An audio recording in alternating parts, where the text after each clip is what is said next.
ভাইজান আমি কথা বলি, হ্যাঁ জি। এই যে আপনার এটা ট্যাংরা মাছ না? কয়টা কেজি?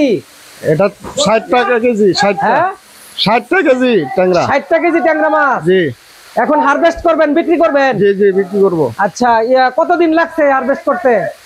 এটা প্রায় বছরের উপরে লাগছে। 1 বছরের উপরে লাগছে। এই মাছের বাজার কি? এটা 700 টাকা কেজি। 700 টাকা কেজি। মন কত? মন হইতাছে 28,000 টাকা মন পড়ে। 28,000 27,000 টাকা। 28,000 টাকা মন। আচ্ছা, তো আপনার এই মাছ যাবে কোথায়? ঢাকা। ঢাকা ঢাকা আরো দে সরাসরি? জি জি, কারণ বাজার, যাত্রাবাড়ি, রামপুর, আব্দুল্লাহপুর কয়েক বাজারে আমরা মাছ ডেলিভারি দিই। আচ্ছা আচ্ছা, তো এখানে কয় মন মাছ আছে? ট্যাংরা মাছ মাছ আছে আপনার 26 মন। 26 মন মাছ আছে। 26 মন। এই প্রত্যেকটা হাউজে মাছ আছে। প্রত্যেকটা হাউসে মাছ আছে না? যারা যারা কথা বলবে মাইক্রোফোনটা ধরবেন। হ্যাঁ, আবার গাড়ি মাছ আছে। ও আপনি ব্যাপারী? হ্যাঁ কোন লাগ ধরুন, মুখে লাগ ধরুন। আপনি ব্যাপারী না? হ্যাঁ মাছ কই নিয়ে যাবেন? ঢাকা। ঢাকা কত করে মাছ কিনলেন? আর 700 টাকা। 27,700। 28,000 কেমন? ও আচ্ছা আচ্ছা, 400 টাকা কেজি। তাইলে এই ট্যাংরা মাছ যে উৎপাদন করছেন এর ঝুঁকি নাই? ঝুঁকি আছে, ঝুঁকি আছে না মানে? আপনার শিং মাছে যে মরক লাগে উনি চাষে না?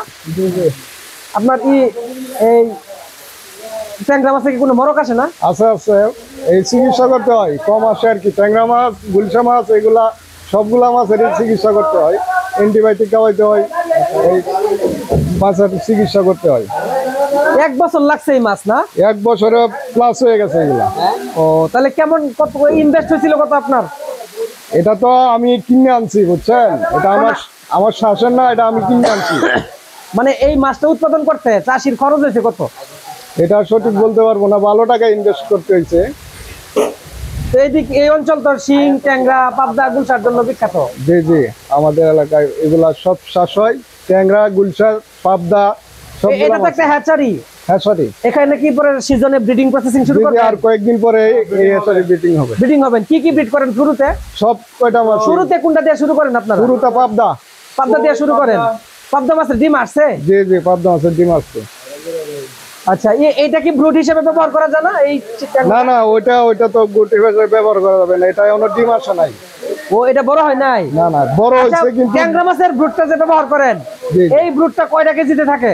এটাও এই 50টা 60টা এরকমই থাকে, কিন্তু 50? এগুলা হইলো আপনার শ্বাসের মাছ, তো বুট মাছ আপনার কারিজা।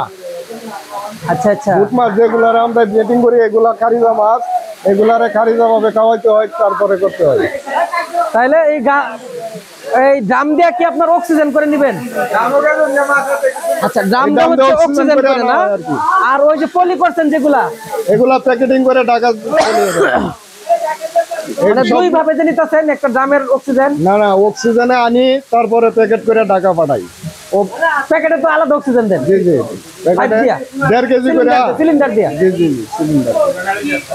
তাহলে এই মাছ তো আপনার ভালো দাম পাইতেছেন, 28,000 30,000 টাকা মন। জি জি, এই মাছ চাষ করে তো অনেক লাভবান হতে পারে। অনেক লাভবান। আর ইন্ডিয়াতে যদি রপ্তানি করা যায় আরো বেশি দাম পাইতে পারেন। জি জি। মাছের এটা কি খাবার এটা অনেক প্রোডাক্ট আছে, কোয়ালিটি, তারপরে সিপি আছে, নারিশ আছে। সবচেয়ে কোন খাবারটা ভালো? আমাদের একটা খাবার আছে আস্থা, ও আস্থা ফিডে ভালো আপনার রেজাল্ট পাইছেন আর কি। আচ্ছা, তাইলে নতুন বছর উপলক্ষে, নতুন সিজন উপলক্ষে আপনাদের প্রস্তুতি কি? হ্যাচারি মালিক হিসেবে, ব্যবসায়ী হিসেবে, ফিশারি পরিচালক হিসেবে নতুন বছর উপলক্ষে প্রস্তুতি কি আপনাদের? প্রস্তুতি এই মাস গেলেই আমরা প্রস্তুতি নিয়ে নিব ওই পাবদার রেনুটা করার জন্য। আবার কই মাছ অলরেডি রেনু আছে, করা হয়েছে, পুষ্কুনির মধ্যে আছে। তাহলে এইটা লাস্ট পর্যায়ে কি খাবারটা খাইছে? 1.5 মিলি না 1.5 মিলি? 1.5 মিলি খাইছে। এখন কেউ যদি আপনাদের এখান থেকে ব্রুড মাছ দিতে পারবেন? অবশ্যই দিতে কি মাছ দিতে পারবেন? সবগুলা মাছই দিতে পারবো। সব ব্রুড দিতে পারবেন? দিতে পারবো।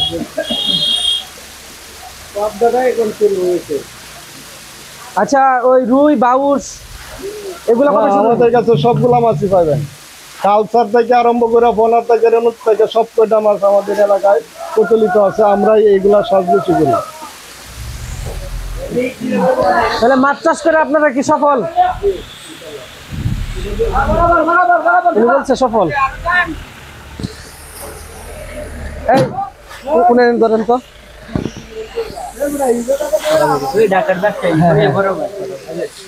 আপনি কোথা থেকে আসছেন? আমি ঢাকা থেকে আসছি। ঢাকা থেকে আসছেন? এই, ঢাকা থেকে আসছেন এই অঞ্চলে মাছ নেওয়ার জন্য? জি জি, আমি মাছ নিয়ে যাই। আপনার এলাকা কোথায়? আমার এলাকায় এখানেই, এখানেই আপনার এলাকা? বালিজানের গ্রাম। ও, তাহলে এই যে মাছ চাষের যে একটা বিপ্লব, নীরব একটা বিপ্লব ঘটে গেছে আমাদের ময়মনসিংহ অঞ্চলে, এই বিষয়টা নিয়ে কি বলবেন? ভালো, ইনশাল্লাহ খুবই ভালো। অনেক মানে সর্বোচ্চ ধাপে এগিয়ে গেছে ময়মনসিংহ অঞ্চল মাছ চাষের ক্ষেত্রে।